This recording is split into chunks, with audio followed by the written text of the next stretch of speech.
Imagine this. It's a sweltering summer afternoon, the kind where the heat shimmers off the pavement like a mirage, and I'm standing at the edge of my community's pristine swimming pool, a small vial of white powder clutched in my sweating palm. My heart pounds as I glance around, no one's watching. With a deep breath, I uncap it and sprinkle the contents into the crystal clear water, watching the grains dissolve like secrets into the depths. Little did I know, this simple act would unleash a storm of screams, accusations, and sweet, chaotic justice on the one person who'd made my life a living hell, HOA Karen. But to understand why I did it, why I snapped after months of biting my tongue, you have to hear the whole story.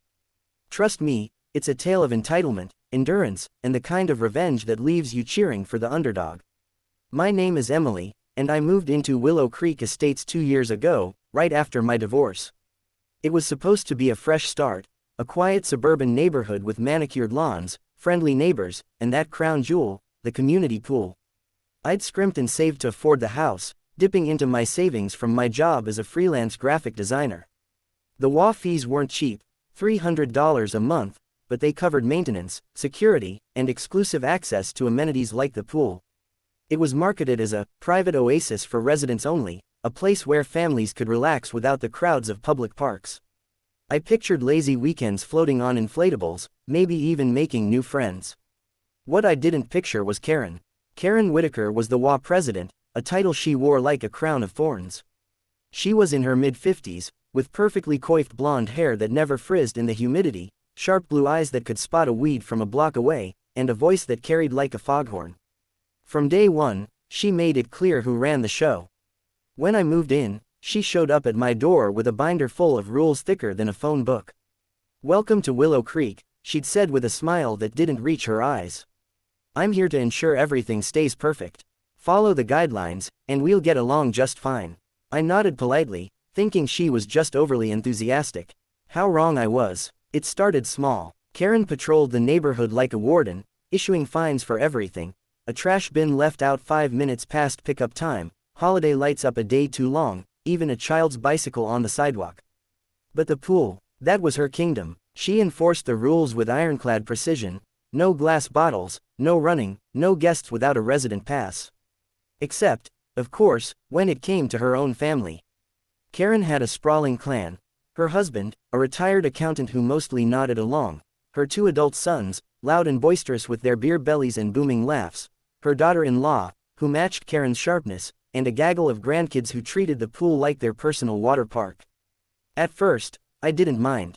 I'd see them there on weekends, splashing and shouting, while I swam laps in peace during the week. But then I noticed something off. Karen's sons didn't live in Willow Creek, they had homes in the next town over. Her grandkids were visitors, not residents.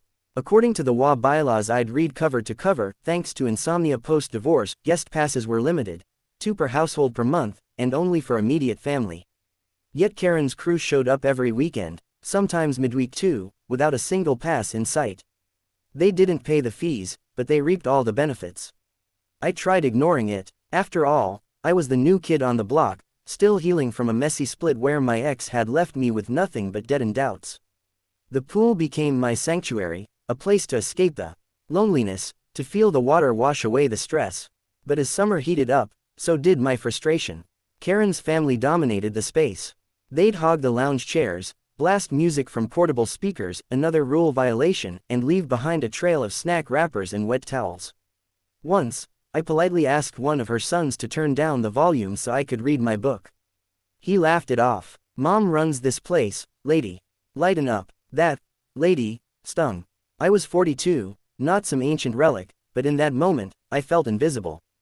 I complained anonymously to the HOA board via email, citing the bylaws. The response: a curt note from Karen herself: "All activities are in compliance. If you have an issue, attend the next meeting." I did. Oh, I did. At the monthly gathering in the community center, I raised my hand, voice steady despite my nerves. "I'd like to discuss pool access for non-residents. It seems some families are using it more than allowed."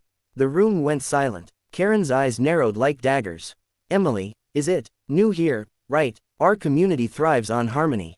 Accusations like that disrupt it. My family contributes in ways you wouldn't understand, volunteer hours, donations. Perhaps you should focus on your own compliance." I noticed your mailbox needs repainting. The board murmured agreement, and just like that, I was the villain. After the meeting, whispers followed me home. Neighbors avoided eye contact. Karen had painted me as the troublemaker. The emotional toll hit hard. Nights blurred into tear-soaked pillows. My ex had always called me too sensitive, and now it felt true. Why couldn't I just let it go? But it wasn't just the pool, it was the principle. I paid those fees faithfully, even skipping vacations to afford them.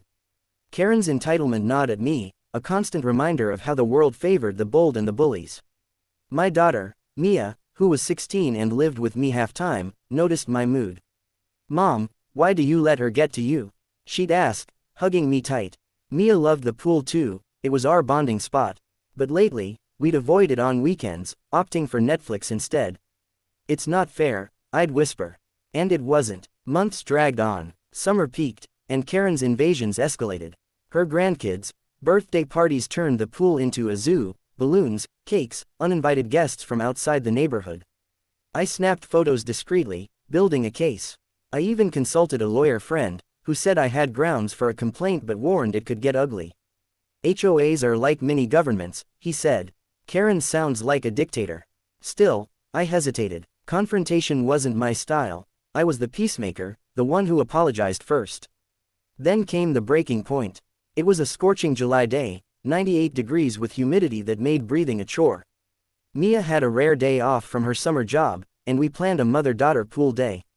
We arrived early, staking out chairs with our towels. For an hour, it was bliss, laughing, splashing, forgetting the world. Then Karen's caravan pulled up, 2 SUVs crammed with family, coolers, floats, the works. They swarmed in, claiming the best spots without a word. One grandson, about 10, cannonballed right next to us, drenching our books and phones. "Watch it," Mia yelped. The kid smirked. "Grandma says it's our pool too." Karen overheard and sauntered over, arms crossed. "Problem, Emily, my grandkids are residents by extension. Family privilege. That's not in the bylaws," I shot back, heart racing. Her laugh was cold. "Bylaws are guidelines, dear. I've been here 20 years, I know how things work. If you don't like it, move. We don't need complainers dragging us down." Mia's face crumpled, and she grabbed her things. "Let's go, Mom." We left, humiliated, the sun mocking our retreat. That night, rage boiled over. I paced my kitchen, wine glass in hand, replaying every slight. The unfairness choked me, Karen's family swimming for free while I paid the price, literally and emotionally. I wasn't sleeping, my work suffered, and Mia worried about me. Something had to change. Revenge whispered in my ear, but I needed it smart, not reckless. No vandalism, no confrontations. Then, browsing online forums about HOA horrors anonymously, of course I stumbled on a post, dealing with pool freeloaders. "Try this harmless trick." The powder was pool shock, calcium hypochlorite, a common chlorine booster. But in high concentration, mixed with a bit of food-grade dye I'd order online, it could cause a temporary reaction. Not dangerous, just chaotic. The water would foam slightly, turn a faint blue-green, and release a strong chlorine smell, mimicking an algae bloom or chemical imbalance. Swimmers might feel a mild tingle, nothing harmful, but enough to panic the uninitiated. And the best part, it dissipated in hours, leaving no trace. Perfect for plausible deniability. I ordered it discreetly, heart thumping with every click. Was this me, the quiet designer turning vigilante? But desperation breeds boldness. I tested a small batch in my bathtub, foamy, smelly, but safe. Plan set. Wait for Karen's next big gathering, sprinkle it in pre-dawn, and watch from afar. The day arrived, a Saturday barbecue Karen had bragged about at the last meeting. Family reunion at the pool, everyone's invited. Except, of course, it was residents only, but we knew better.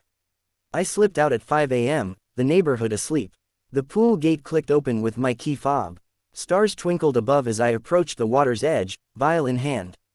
My hands shook. This was it, the line between victim and avenger. "For Mia," I whispered, sprinkling the powder. It vanished instantly, no evidence left. I retreated home, adrenaline surging. By 10 a.m., the chaos began. From my upstairs window, binoculars in hand, don't judge, I watched Karen's family arrive en masse, 15 people, floats galore. They dove in laughing. At first, nothing. Then, subtle shifts. a kid rubbing his eyes, another complaining of itchiness. The water started bubbling faintly, the color shifting to an unnatural hue. "What's that smell?" someone yelled. Karen, lounging in her chair, sat up. "Probably just the filters." But as more jumped in, the foam intensified. Screams erupted. "My skin's burning. The water's poisoned." Kids scrambled out, crying. Adults panicked, hauling them to showers. Karen barked orders, phone in hand, calling maintenance. "What the hell is this? Someone sabotaged the pool." I bit my lip to stifle a laugh, tears of relief mixing with joy. It wasn't pain, just discomfort, a wake-up call. Paramedics arrived. Overkill, Karen, but declared it safe, just an over-chlorination. The party dissolved into accusations. "Who did this?" Karen demanded, scanning neighbors peeking from windows. Her eyes landed on my house, but I ducked away. Word spread like wildfire. At the emergency HOA meeting that evening, Karen ranted about vandalism. "This is an attack on our community. We'll find the culprit." I attended, feigning concern. "That's awful. Who would do such a thing?" Inside, I glowed. Neighbors murmured about karma, eyeing Karen's family privileges. For once, the spotlight was on her hypocrisy. In the days that followed, changes rippled. Karen's family stopped showing up. The board revisited bylaws, enforcing guest limits strictly, even on her. Fines trickled in for past violations, anonymous tips flooding the inbox. Karen's grip loosened, whispers of a recall election buzzed. For me, it was catharsis. Mia and I reclaimed the pool, swimming freely. "You seem happier, Mom," she said one day. Splashing me, I smiled. "Sometimes, you have to fight back." I never confessed, but in quiet moments, I savored the memory, the powder dissolving, the chaos unfolding. Revenge isn't always sweet. Sometimes it's foamy and blue-green, a reminder that even the oppressed can bubble over. But the story doesn't end there. Karen didn't go down quietly. A week later, she knocked on my door, face flushed. "I know it was you, Emily. That powder, only someone bitter would stoop so low." I met her gaze calmly. "Prove it." She couldn't. The evidence had washed away, just like her entitlement. She stormed off, but the power shift was palpable. Neighbors started smiling at me, sharing stories of their own Karen encounters. I became the unspoken hero, the one who sprinkled a little justice into the mix. Life improved. My designs flowed better, Mia and I grew closer, and the pool sparkled under fair rules. Yet, a twinge of emotion lingered, not regret, but reflection. Had I become what I hated? No, it was survival, an emotional release after months of suppression. In HOA hell, sometimes chaos is the only path to peace. Years later, I'd look back and think, that powder wasn't just chemicals, it was pent-up frustration, dissolved dreams, and reclaimed dignity.